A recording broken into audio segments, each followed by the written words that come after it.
Alright, today we're going to do a deep dive on my 3D printed Warlock.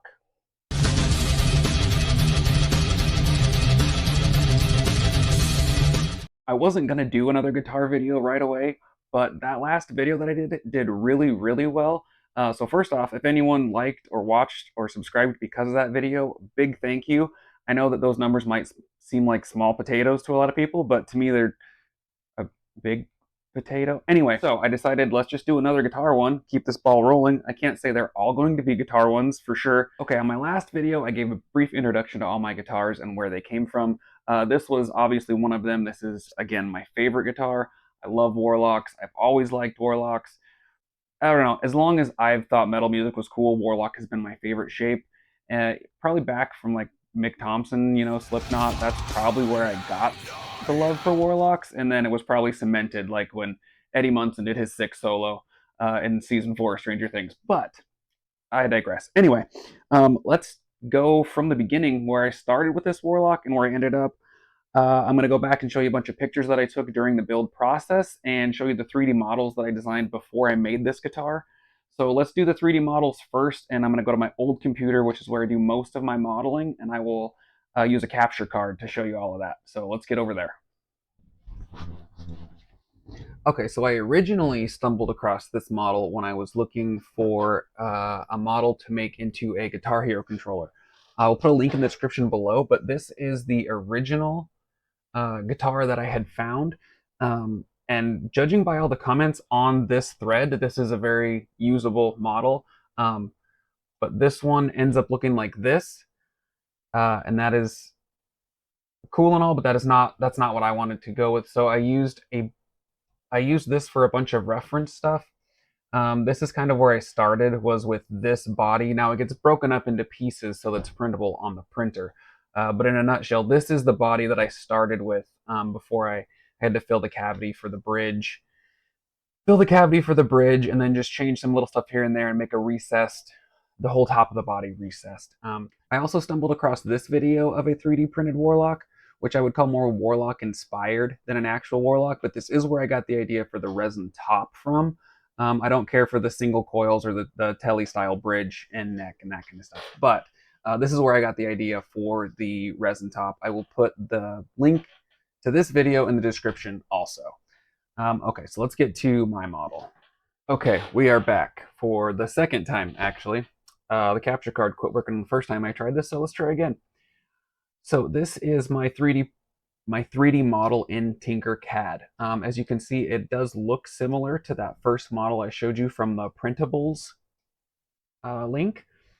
However, it have a 5mm recessed top that I made all the way around, and the recess goes through the bridges, or excuse me, through the pickups around the bridge. So this is the top. It's recessed 5mm. You can see these little anchors here are for the resin to have something to bite into. I forgot to do it on this section down here, but I guess that's unimportant because it seems to be working just fine. It prints in 8 separate pieces that you then have to glue together. It does have dowels in it, or spots for dowels, but they don't all line up quite like I wanted them to, so I would need to fix that on the actual model if I were to do this again and use the dowel pins. It turns out you don't really need them anyway. You just got to make sure that it's very lined up before you get your glue and everything in place. Let me turn this transparent. Okay, so now we can see into the model a little better. I'm going to hide the sides.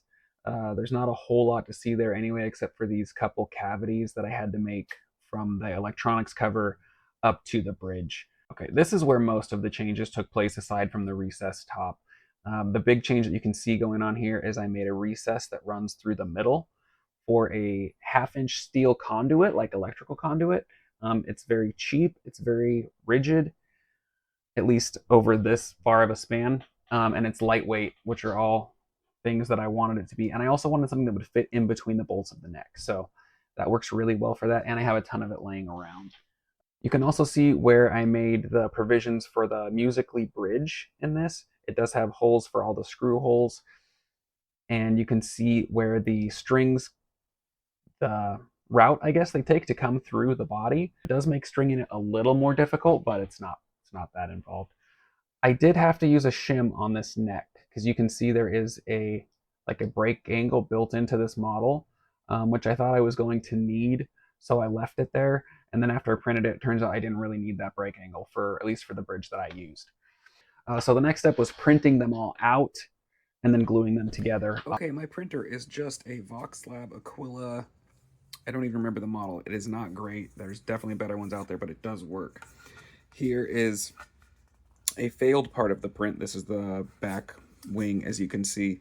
I didn't position it right, so it started to print wonky and I killed it, but it is a good idea of the wall thickness and the density of the infill. And I believe this was 6 walls, 5 or 6 walls, and 30 or 35% infill, somewhere around there. And it's plenty beefy enough for most of the guitar. The neck I did do at, I believe, 50% infill and like 7 walls, but that's way overkill. Okay, so now I had all my pieces to make the body. Once I physically had all the separate pieces, I started gluing them together. I used just regular old super glue to put them together. Not a ton, mind you, just enough to hold them together. After all the pieces were super glued, I then wanted to make it look as much like I say real guitar, but like a wood guitar as possible. Then I used regular old Bondo and I did a few coats of that. Bondo, sand, prime, Bondo, sand, prime, on and on and on until it becomes a smooth one-piece guitar. After I had the primed and sanded guitar body, I then painted it green with rattle can green, and then rattle can black. I then kind of sanded it a little bit just to have some of the green poke through. And then the last stage was the clear coat rattle can. And then once all that was done, I had the body ready for the resin. This is a small test piece that I did. Printed it out, spray painted it black, and then poured the resin in to make sure that this idea was going to work. This was my test piece that worked, so then we went on for full scale. And then I simply just took the whole thing and put it on a flat surface, made sure it was level with a level, and began pouring the resin in. Panda resin, epoxy resin. You can get this stuff on Amazon, but it's just 1-to-1. You can add whatever pigments or pearls or... I then simply mixed up a cup full of purple and a cup full of green resins and just kind of swirled them together on the guitar body. I think it ended up being about 400 grams. At this point, I had a complete guitar body, and I did a little more sanding, finish sanding, just to smooth out some stuff. I wasn't super worried about the overall finish because I kind of wanted to go for a very slightly relic look, but that was really just because I didn't want to have to go crazy with the details on the thing. I keep getting distracted because I can see the ring light reflection in my glasses. So now I had the body of the guitar complete. It was time to look towards the neck. I got one just like this. This is another one that I have off of Amazon. It was like $50-ish, give or take. The one that I bought has a rosewood fretboard. This is a maple fretboard. I bought this one because it was on sale, and I figured I would use it in a future build. But with these cheap necks, and I say cheap because they're relatively cheap, I could not build this thing for the money that it cost to buy it. And even if I did, it wouldn't be this nice, if I'm being honest. These do come unfinished, so there's a couple little finishing details you have to do. Sometimes these the frets might have like a sharp edge here or there that needs to be filed down, which is really not a big deal. And every now and then one or two of these frets will be a little high. So use like a rocker tool and just kind of tap down the ones that aren't there yet. But that's about it for these things. And then pre-drill for the screws. And I did have to sand, this one's not sanded yet. You have to sand this a little bit so it fits in the pocket nice. And then I painted the headstock black and painted the back of it flat clear, and of course oiled it up with fret oil and that kind of stuff. Also, I went to Amazon and I had this stamp made. Looked something like this, and then I just paint penned it and then put it on the back of the headstock after I'd painted it black. I had it painted black without the logo for a while, and it looked weird. It needed something up there, so this is my guitar brand, and that's what I put on it. Okay, after that, it's pretty much the same as putting together any other guitar. Bolted the neck on, put the pickups in, did some quick wiring. You can find the diagrams all over the internet depending on which switches and pots and all that stuff you have. This has 500K pots in it. The bridge pickup was one I got off of Temu, actually. I'll show that here. I'm not going to link in the description because I'm not going to put a link to Temu. I'm just not. The bridge is a Musically bridge. I'll put that in the description below. Bolted that on. It has Sapview locking tuners. These are on, you can get these on Amazon. Looks like they're $30 right now. They were cheaper when I got them. I'll link that one. The strings are beefy, slinky Ernie Ball strings. The nut is just a plastic nut that I got. I don't even remember where that came from. Uh, but yeah, and then it was pretty much, then I had a complete guitar.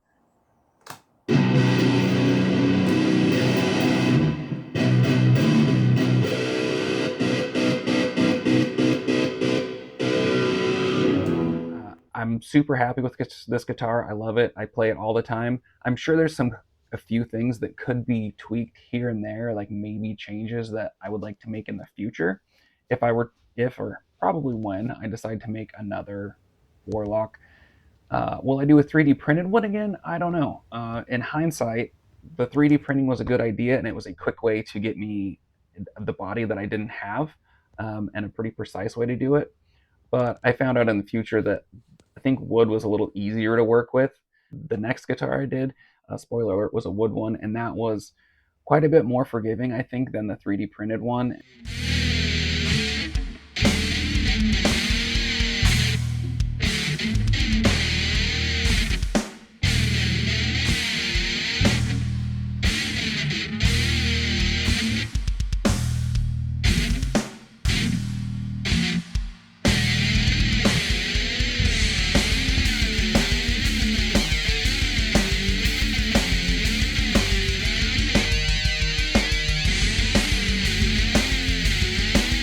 I think that's about it for the 3D printed Warlock. So if you came along for the ride, thanks. I appreciate it, and hopefully I will see you in the next one.